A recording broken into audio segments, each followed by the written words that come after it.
जय श्री हरि भक्तों। आज हम सब एकत्र हुए हैं कार्तिक मास की कृष्ण पक्ष की पवित्र एकादशी रमा एकादशी की महिमा और कथा सुनने के लिए।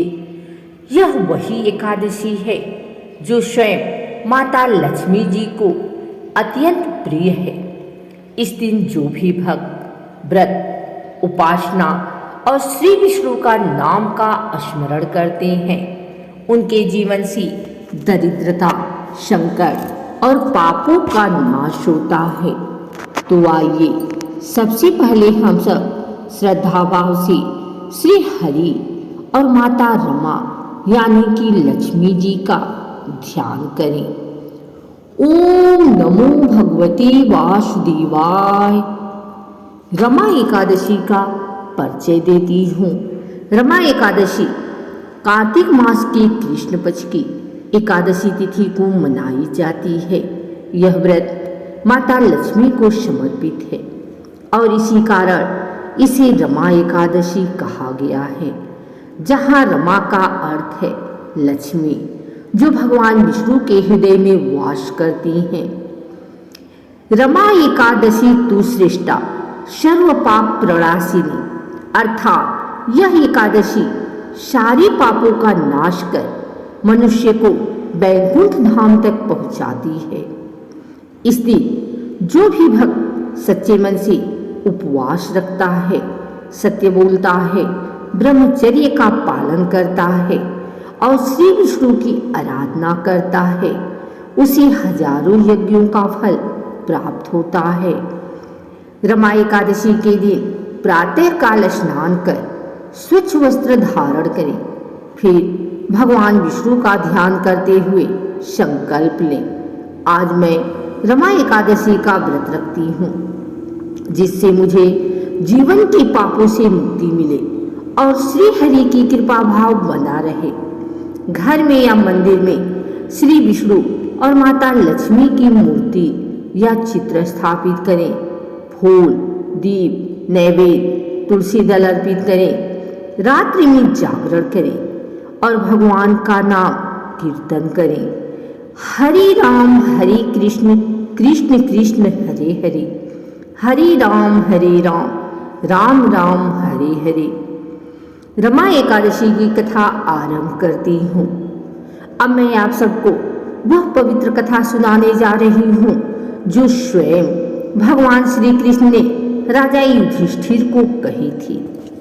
एक बार राजा युधिष्ठिर ने श्री कृष्ण से कहा, हे जनार्दन, कृपा कर बताइए कि कार्तिक मास के कृष्ण पक्ष में जो एकादशी आती है उसका क्या नाम है, उसकी क्या महिमा है और उसका पालन कैसे करना चाहिए। भगवान श्री कृष्ण ने कहा, हे धर्मराज, यह जो एकादशी कार्तिक कृष्ण पक्ष में आती है उसे रमा एकादशी कहा जाता है। यह एकादशी अत्यंत पुण्यदायी और मोक्षदायिनी है। इसकी कथा सुनने मात्र से ही मनुष्य के पाप नष्ट हो जाते हैं। राजा मुचुकन और चोरों का प्रसंग आता है। प्राचीन समय में एक प्रसिद्ध राजा हुए मुचुकन। वे बड़े धर्मात्मा और सत्य प्रिय थे। उनका राज्य विशाल था, परंतु एक बात उन्हें सदा खटकती थी कि उनके नगर में चोरी बहुत बढ़ गई थी। एक दिन उन्होंने निश्चय किया कि स्वयं रात्रि में नगर का भ्रमण करेंगे। वे वेश बदलकर निकले, हाथ में तलवार, सिर पर कपड़ा बांधकर वे अंधेरी गलियों में घूमने लगे। थोड़ी ही देर में उन्होंने देखा कुछ चोर राजा की महल की ओर जा रहे हैं। राजा ने पूछा, भाइयों, इतनी रात में कहाँ जा रहे हो? चोर बोले, अरे भाई, तू कौन है? राजा बोले, मैं भी तुम्हारी तरह अपनी रोजी कमाने जा रहा हूँ। चोरों ने सोचा यह भी हमारा साथी होगा। उन्होंने उसे अपने साथ ले लिया। रात्रि के समय वे सब राजमहल में पहुंची और सोने चांदी का सामान चुराने लगे। राजा मुचुकुंद ने सोचा, यदि मैं अब इन्हें पकड़वाऊंगा तो इनकी मृत्यु निश्चित है, इससे अच्छा होगा कि मैं इन्हें अपने कर्म का फल भोगने दूं। सुबह होते ही सैनिकों ने उन चोरों को पकड़ लिया। सबको मृत्युदंड दिया गया, पर राजा के आदेश से एक चोर को छोड़ दिया गया, क्योंकि उसने पश्चाताप व्यक्त किया था।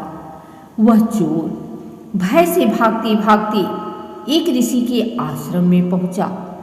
ऋषि ने पूछा, वत्स, तू इतना भयभीत क्यों है? चोर रोने लगा और बोला, महाराज, मैं अपराधी हूँ। जीवन भर पाप किए, चोरी की, धोखा दिया, अब मृत्यु का भय सता रहा है।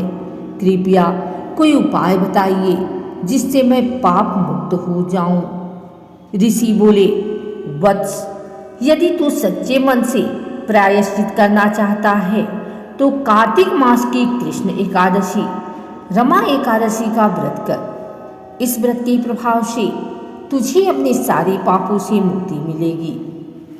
चोर ने नतमस्तक होकर व्रत करने का संकल्प लिया। जब रमा एकादशी आई, उसने पूरे श्रद्धा भाव से व्रत किया, रात्रि में जागरण किया और भगवान विष्णु का नाम लिया। कुछ ही दिनों बाद उसकी मृत्यु हुई, लेकिन जब यमदूत आए तभी विष्णुदूत भी वहां प्रकट हुए। उन्होंने कहा, यह प्राणी रमा एकादशी का व्रत कर चुका है, अब यह हमारे स्वामी विष्णु लोक का अधिकारी है। इस प्रकार वह चोर अपने पापों से मुक्त होकर वैकुंठ धाम चला गया। भगवान श्री कृष्ण बोले, हे धर्मराज युधिष्ठिर, इस प्रकार रमा एकादशी का व्रत मनुष्य के सबसे भयंकर पापों को भी धो देता है।